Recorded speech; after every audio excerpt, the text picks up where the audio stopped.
Hi everyone, Alisdair Hogarth here, hope you're all well. Last summer I managed to sit down with my friend the pianist Stephen Hough in his studio in London to chat about composition, which is something that he's been doing a lot more of in the last couple of years.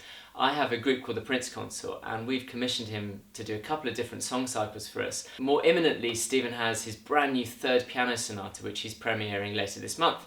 So I sat down and chatted to Stephen about his combined career now of composition and being a world-class concert pianist. I hope you enjoy it. I've just put the finishing touches a month or so ago to my third piano sonata, which gets a premiere in October this year at the Barbican. It's my first 12-note piece since I studied harmony when I was at RNCM, and we had to do those things. So that was a very interesting challenge because a whole lot of things are taken out of the mix and a whole lot of things added. You're much more restricted, of course, in the actual notes that you use, but could you give us a sneak preview of the tone row? Of course, that's the tone row, and you probably can even hear just hearing that the last three notes and the first two make set a yourself up nicely. Set myself up for a C major piece. Schoenberg said that there were many more pieces to be written in C major. So the whole piece, it was commissioned to celebrate the Tablet's 175th anniversary, which is the Catholic magazine. So as it's my third piece and as it's the Tablet, I'm calling it Trinitas. It's in three sections, and the row is made up almost exclusively of thirds. So I exploit all of those ideas. And actually the idea of the 12-note row, the Trinity as a dogma, which can go in a good or a bad direction. The 12-note row, which I think can go in a good or a bad direction. A bad direction would be when it becomes a dogma that you have to obey, which became the case, I think, in music from around the 1950s to the 70s. You probably wouldn't get into a music college unless you were writing in a 12-note style. It was just what you had to do. Tonality was dead. You couldn't write. So, but I think also it's just a technique like anything else. It can be used for good or bad. So I'm setting these two dogmas against each other, really. The Trinity, of course, it's a wonderful insight into the fact that within God there can be complexity of relationships. It's a bad thing because it was actually the moment when Christians and Jews finally parted. And in fact, in a certain sense, you could say that the definition of the Trinity led to the Holocaust. I mean, it's a big story, but I think there's no question that this separation of two groups that were basically brothers became so estranged, and now we're much closer than we've ever been since, the year 34. So that's great, and so it somehow takes all of those. And in fact, there's a hymn tune quoted. It's "Holy, Holy, Holy." Any Anglican, Methodist or Catholic would know that hymn tune, called Nicaea, which was the council where the Trinity was finally defined. I use that, but I harmonize it with a note row underneath. And there's a lot to say about that piece, really, of the different ways in which it works. But basically, the first section is a set of slow variations directly on the row. In fact, I begin with the row with notes 1 and 2, 2 and 3, 3 and 4, 4 and 5, and then when I get to the end of that, it's 1, 2, 3, 2, 3, 4, 3, 4, 5. So I go to 2 part, 3 part, 4 part, 5 part chords. You get 1, 2, 3, 4, 5, 2, 3, 4, 2, 3, 4, 5, 6. And then that builds up to the second section, which is very jazzy and sort of punchy, and quite manic, actually, that section. And at its absolute crisis point, it winds up at the very top of the piano in a C major chord, which are the first two notes of the row. And then the third section is a chaconne, really, where the note row stops being used serially and is used as a passacalia underneath tonal harmonies. So that it changes character, and that's very eclectic, that section. A lot of crazy things, a strange little... like dusting the piano. Well, I'm thinking of it as a child coming up with tiny little fingers just playing this. It couldn't be more naive, and that actually is above the the hymn tune with the row underneath it. And then, actually, when that comes back in a big way, I haven't decided completely yet, either great big clusters or a book. If I can find the right book to play it with, I think Didn't that we, would when be... we recorded the other love songs, I think I used a book Did in you? the Yeah, in for the the, Griselda. yeah, that's right. Trade Secrets. There we are. Well, you see, that was my inspiration. seed. For, it was a seed. And then the very last page has a change of direction, because what happens is I now have 6-part chords, which we've never had before. But here it is, just by chance, because I'm trying to learn it at the moment. So what I do is 1, 2, 3, 4, 5, 6, 7, 8, 9, 10, 11, 12. So 1 to 6, 7 to 12, and these chords. But I form a new tone row by isolating the 12 new notes from the top of the row. And this is a row which is very atonal and very non-thirds. And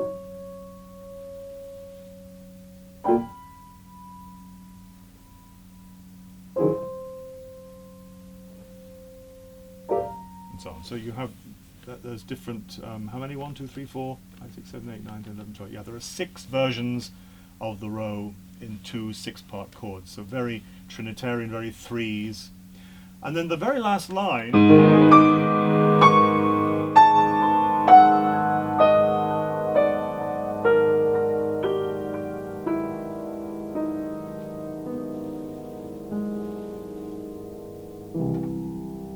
it ends on the same chord that it began. So it begins fortissimo, now it's pianissimo. But this is actually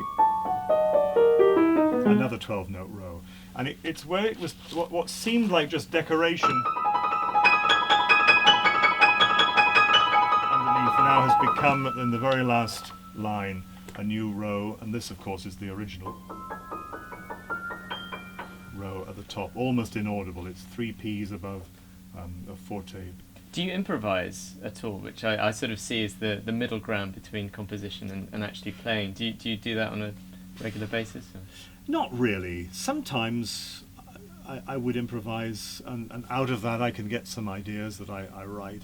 I just like the feeling of chords. Just the way chords. I mean, it all sounds like herb sleater, doesn't it? Really?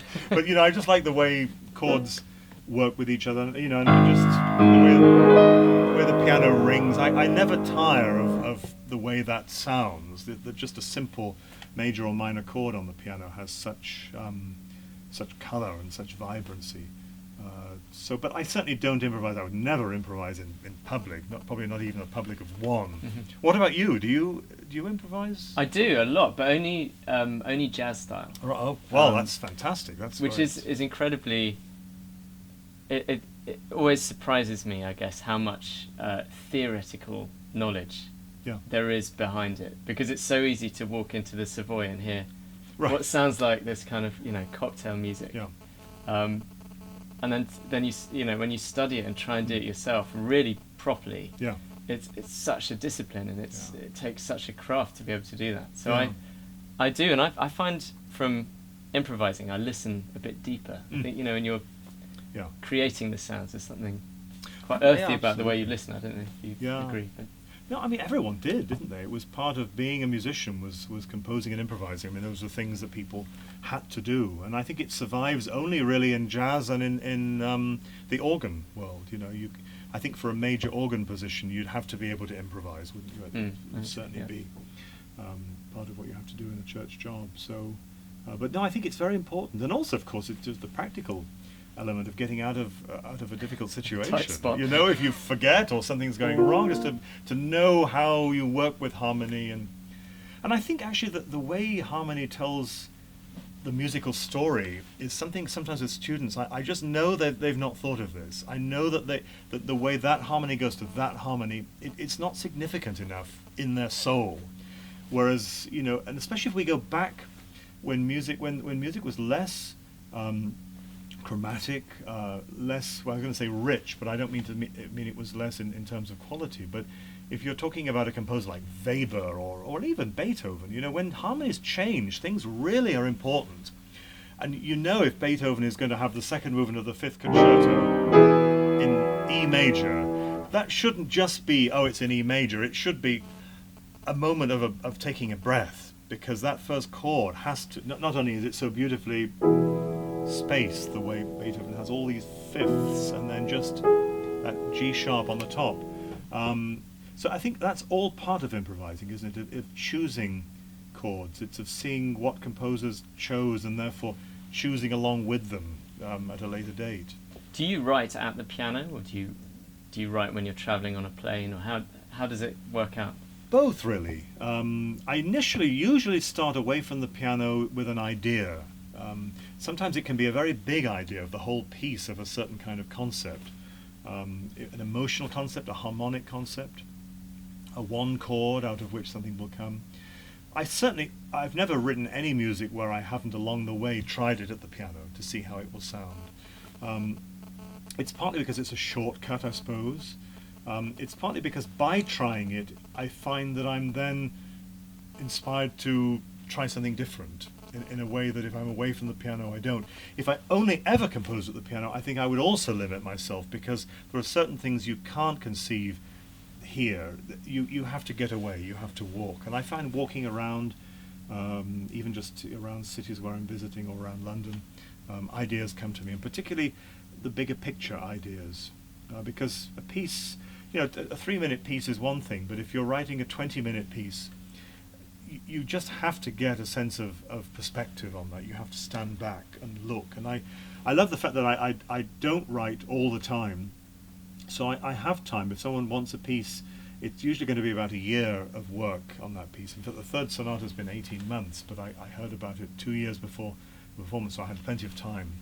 But plenty of time wouldn't mean, I'll think about this in a year. Plenty of time means I'm going to start it today, and I'll have time then to let it marinate. And this has gone through 9-10 versions, and latterly just the smallest thing, especially, see, working with the 12 notes, because the actual pitches are determined. What you're dealing with is register. So could be, or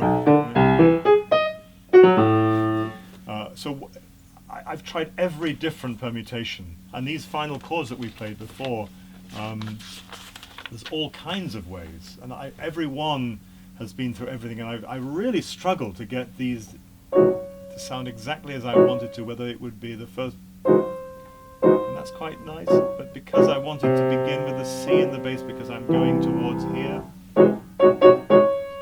and do I go, or do I go, as I want that, I want those two mirrored and then to come, so there's a certain reaching, so there's 2 up, 2 down, and then, so there's 1 big down and a middle down, and then landing on that chord which we've heard in the middle section. So just it's one example of, I'm incredibly limited. I've chosen this road, that's what I've got to deal with. But I think that's what Schoenberg was looking at, wasn't it? The problem is when you lose tonality altogether, then you've lost the rule book, and so what do you do? So he formed a new rule book, so that in a way you could write music that was not just random, but which was it had the same intellectual rigor as Beethoven did. I mean, that's what he was hoping to find within the new century and within the new idea of how harmony works. So that was what made this fascinating for me. But now we've kind of almost done that side of it, and what I'm doing is I'm looking at the way tonality can destroy atonality rather than atonality destroying tonality. So that's in a way what this whole piece is about, is struggling to find tonality again through a 12-note row. And is this idea that you give yourself a lot of time to just let things kind of grow quite organically in your mind, and just give yourself time to think, is that something that you do at the piano as well when you're preparing for concerts? Is that something? A year is the kind of, if you said this concerto I'd like you to learn, I need a year. Although I don't learn quickly, as in I'd be very uncomfortable in a week learning a new concerto, especially if it was going to be memorized, and especially now that I'm no longer in my teens. I think things get harder as you get older to do. But I can write quite quickly, but I like to get as much done. I like to make lots and lots of material and then start pruning and getting away, rather than just. I think it's the bonsai thing, isn't it? In a way, you don't grow a bonsai this size. You grow it this size, so when you've trimmed it down, it becomes the right size. So I want to feel.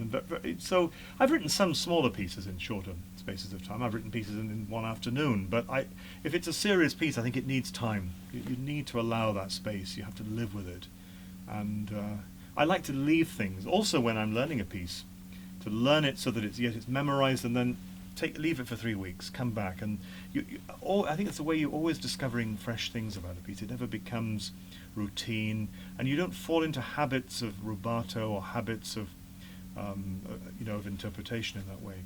What's it like to hear one of your own compositions as an audience member for the first time? So when you hear a premiere, do you get nervous before you hear it? Or? Oh, very much so. I mean, because it's very personal. When you're playing a piece by someone else, you've got that glass between you and the composer and the audience, really. And, they can hate what you did, but it's not me. If I play a Beethoven sonata and somebody hates it, well, that's their opinion, and that's not me. But if it's a piece of mine that they hate, what I wouldn't mind is if they hated a performance of mine of a piece I wrote, saying that I didn't do the piece justice. That would be okay, you know what I mean? But I hope it's not a vanity thing. Obviously, when you write a piece, you want people to like it, but I don't think it's just because you want them to think you're a good composer. It's because it's something of you, and I think, although we would be mentally deranged if we spent our whole lives wondering what everyone thought about us all the time. Part of being a human being is the interaction with other human beings. And interacting with people, you can't interact with people who don't like you, really, on any kind of meaningful, lengthy level. So you hope there's lots of disagreement and lots of argument and good discussion. We don't want a bland mirror image of ourselves. But on the other hand, if there's no connection at all, then it's a non-starter, I mean, quite literally. So I think that's very much the same with music. And there's always that feeling. It's like making a CD. Probably when you get a first edit back, you think first of all, or this is horrible, it can't be released, or that's good, it's better than I thought, or bad, good, bad. And to get a really objective view is hard. And sometimes it's not until you get way away from a piece. A student came to play my second piano sonata for me just last week, and I hadn't thought about that piece in a year. So I really was sitting back and hearing it like it was written by someone else. I was thinking, I probably wouldn't write that exactly like that now. It's old me, but that's fine, and I'm happy now with pieces like that, to give them to someone else, for them to do with them what they will, and that's very gratifying. Indeed, with the other love songs, the group in New York were doing it, and they were doing things differently than I'd expected, and some suggestions I made, but I'm also happy for them to take it in a different direction. So tell us about some of your latest compositions, and including the composition for me and Jacques Imbrelo that you're writing. Yeah, well, just before the third sonata, the piece I finished was the song cycle Dappled Things, which again was another sort of year of work. And it's a commission for the Wigmore Hall, and it grew out of an idea of setting a number of Jesuits who were poets, and indeed scientists over the years, and many other interesting things, but certainly poets. And I was looking into to doing that. And of course, you have to start with the greatest Jesuit poet, Gerard Manley Hopkins, and so I did. And in fact, it didn't quite work out because I couldn't find the poetry that I thought would work well with Hopkins. I didn't want to do a cycle of just religious poems, and so I decided instead to put him side by side with Oscar Wilde, which I love the sort of irreverence of it, but actually they're closer than we think. They were almost exact contemporaries.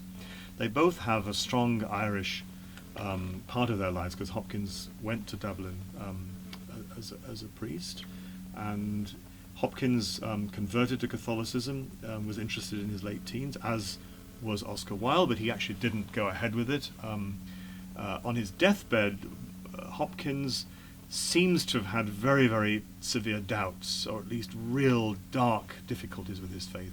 And Oscar Wilde actually ended up converting to Catholicism in Paris, to the services of an Irish priest there. So there are certain interesting connections there with their lives. They were probably both gay. Well, I mean, we know that Oscar Wilde was, of course, but Hopkins almost certainly was too. There are poems that suggest that, and the poetry is all very charged with a certain kind of eroticism. That's what gives it some of its power. Within their lifetimes, Hopkins completely unknown, unpublished, stopped writing poetry completely, destroyed things. Now would be considered one of the great poets of the English language. Wilde was a hugely celebrated writer in his lifetime, considered one of the great writers of his time. I think now no one would claim that Wilde was one of the great poets, really. He was a great personality and a great, a great playwright within the genre that he wrote, but I think in certain senses the stock has dramatically changed in the last 100 years between the death of both of these characters. So I thought it was interesting to put them side by side. I took 3 poems of Hopkins and 3 poems of Wilde, and I begin and end with Hopkins. It begins with I wake and feel the fell of dark not day, one of his last sonnets, which is so incredibly... Well, in fact, the 2 sonnets that begin and end this cycle are 2 of the greatest poems, I think, of the 19th century. And then it ends with Death, the last one. But it ends in a Schumannesque way, actually, with the piano suggesting hope. That the singer finishes, actually, in a sort of despair. And in the last coda, which the piano, I think there is maybe 1.5 or 2 pages of piano music as a coda, takes some of the thematic material from earlier in the cycle and actually weaves a kind of picture of hope there. The Wilde poems, I'm just trying to remember because it's a while since well, there's one absolutely crazy one. Again, I needed something fast or something lively, and I've taken The Harlot's House, which is a very, very bizarre, terrifying kind of poem, actually, about a man and a woman. We don't quite know their exact relationship, whether it's brother and sister or whether it's man and his sweetheart, but there's a great innocence to this relationship, and they are taking a walk and they come across a brothel, basically. And there's a wild party going on behind, and you see behind the curtains what's going on. People come out onto the balcony to smoke cigarettes, and the man who's narrating this poem is talking about it in a certain sort of shocked way. But I have fun with this, and of course it's meant to be really quite decadent and crazy and orgiastic in some ways. And then the end of the poem is the young girl going in to join the orgy, and the absolute horror of the man, his brother or sweetheart, who's left outside. And I think you get something, well, there's a sudden sort of innocence in the music at that particular point. Then there are 2 other Wilde poems, one about him being in Rome on Easter Day, when he contrasts the pomp of the big ceremony of the church, I mean, even more so then than it would be now, and then the little life of the humble carpenter from Nazareth. So there are 2 sort of parts to that, which I thought was quite interesting. And then there's that beautiful poem of Hopkins, Glory be to God for dappled things, for things that are not straight forward, which one could read other things into. Dappled things meaning maybe sexual orientation, something that's not the norm. It's one of the glorious, more simple poems of Hopkins. And that's, in a way, what gave the cycle its name, Dappled Things, because there are many different sort of viewpoints coming through in these poems. So we're really looking forward to performing that, and it's going to be part of a Prince concert recital at Wigmore Hall of all of your vocal music. Right. So we're very much looking forward to it. Well, I haven't heard anyone sing this, of course, yet, and I've tried to sing it myself, but I'm not Jack Imbrano, so I'm really looking forward to hearing Jack, who's so amazing, and who has been part of all of my baritone music, actually, with the Herbstlieder and also the other love songs. He actually gets most sing in the other love songs, I think, as the baritone is the principal singer of that whole cycle. So I'm looking forward to